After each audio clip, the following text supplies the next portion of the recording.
Hi friends, welcome to our channel Suma cooking. ఈరోజైతే ఎంతో టేస్టీగా ఉండే క్యారెట్ ఫ్రై అయితే చేసి చూపిస్తానండి. చాలా టేస్టీగా ఉంటుంది. అలాగే హెల్త్కి, కళ్ళకు కూడా చాలా మంచిదండి క్యారెట్ అనేది. ఇలా ఒకసారి అయితే ట్రై చేయండి, చాలా బాగుంటుంది. ఈరోజు నేను బయట చక్కగా చిన్న స్టవ్ పెట్టేసుకొని అయితే వంట చేస్తున్నానండి.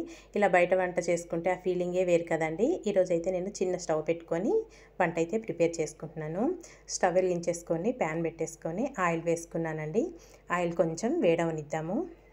బయట చల్లగాల్లో ఇలా చేసుకుంటే చాలా బాగుంటుంది కదా ఫ్రెండ్స్. ఇక్కడైతే ఆయిల్ చక్కగా వేడైపోయింది. ఇప్పుడు దాంట్లో కొద్దిగా జీలకర్ర, ఆవాలు, శనగపప్పు వేసేసుకోవాలి. అలాగే సన్నగా కట్ చేసుకున్న పచ్చిమిర్చి మీ స్పైసీని బట్టి వేసుకోవాలండి. ఈ కూరలోకి మనం ఇంకా కారం వాడాల్సిన అవసరం లేదు. ఓన్లీ పచ్చిమిర్చితోనే మనకి స్పైసీ వస్తుంది. అందుకోసమని పచ్చిమిర్చి కొంచెం ఎక్కువ వేసుకోవాలి. తర్వాత ఒక గుప్పెడి వరకు కరివేపాకు కూడా వేసేసుకొని దోరగా ఫ్రై చేసుకోవాలండి. ఇవన్నీ చక్కగా దోరగా ఫ్రై అయిపోవాలి. నేనైతే బయట మా ఇంటి ముందే చిన్న పొయ్యి పెట్టేసుకొని ఇలా వంట అనేది చేస్తున్నానండి. ఇది కొంచెం ఫ్రై అయ్యాక దీంట్లో ఒక పావు టీ స్పూన్ వరకు పసుపు వేసుకోవాలి. తర్వాత సన్నగా కట్ చేసుకున్న ఉల్లిపాయ ముక్కలు కూడా వేసేసుకోవాలి. ఇలా వేసేసుకొని ఇదంతా ఒకసారి బాగా కలిపేసుకుందామండి. ఉల్లిపాయ ముక్కలు అనేది చక్కగా ఫ్రై అయిపోవాలి. క్యారెట్ ఫ్రైకి ఉల్లిపాయ ముక్కలు చక్కగా దూరగా ఫ్రై అయితేనే టేస్ట్ అనేది చాలా బాగుంటుంది. గోల్డెన్ బ్రౌన్ కలర్ వచ్చేదాకా ఫ్రై చేసుకోవాలన్నమాట. మీకు కూడా ఇలా బయట కూర్చొని వంట చేయడం ఇష్టమా అండి? ఇష్టమైతే కామెంట్ చేసేయండి ఫ్రెండ్స్. ఇక్కడ చక్కగా ఉల్లిపాయ ముక్కలు, పచ్చిమిర్చి, కరివేపాకు ఇవన్నీ బాగా ఫ్రై అయిపోయినాయి. ఇప్పుడు దీంట్లో ఒక టేబుల్ స్పూన్ వరకు అల్లం వెల్లుల్లి పేస్ట్ వేసేసుకుందాము. నేను ఇక్కడ ఒక హాఫ్ కేజీ వరకు క్యారెట్ తీసుకున్నానండి. తీసుకొని శుభ్రంగా కడిగేసుకొని కట్ చేసి అయితే పెట్టేసుకున్నాను. అల్లం వెల్లుల్లి పేస్ట్ వేసుకొని పచ్చివాసన పోయేదాకా ఫ్రై చేసుకోవాలి. ఒక్క నిమిషం పాటు మూత పెట్టుకొని ఫ్రై చేసుకుందాము.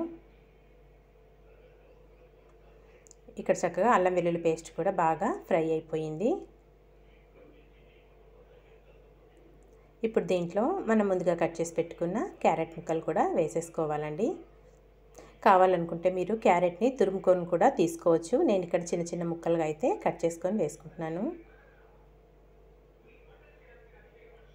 చాలా టేస్టీగా ఉంటుందండి క్యారెట్ ఫ్రై అయితే మటుకు.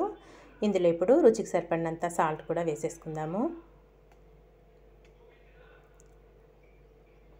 ఇదంతా ఒకసారి మళ్ళీ కలిపేసుకుందాము.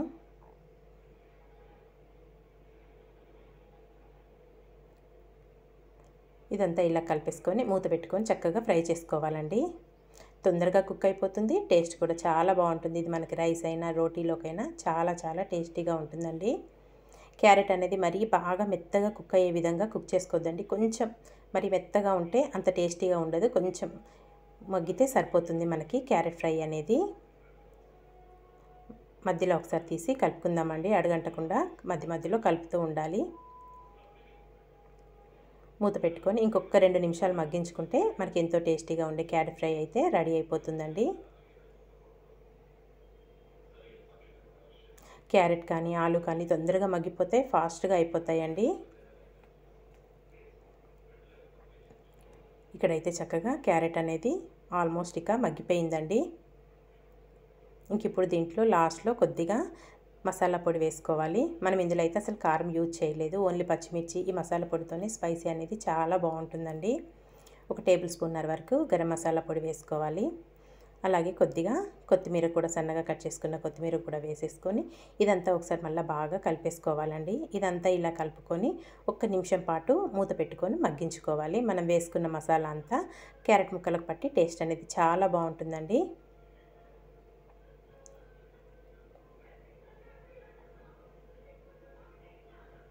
1 నిమిషం పాటు ఫ్రై చేసేసుకుందాము. చిన్న మంట మీద ఫ్రై చేసుకోవాలండి. 1 నిమిషం తర్వాత అయితే చక్కగా క్యారెట్ కర్రీ అనేది మనకి రెడీ అయిపోయిందండి. ఫ్రై చాలా టేస్టీగా ఉంటుంది. స్మెల్ అయితే సూపర్గా వస్తుందండి. తప్పకుండా అయితే మీరు ట్రై చేసేయండి ఫ్రెండ్స్. చాలా సింపుల్గా చేసుకోవచ్చు. టేస్ట్ కూడా చాలా బాగుంటుందండి.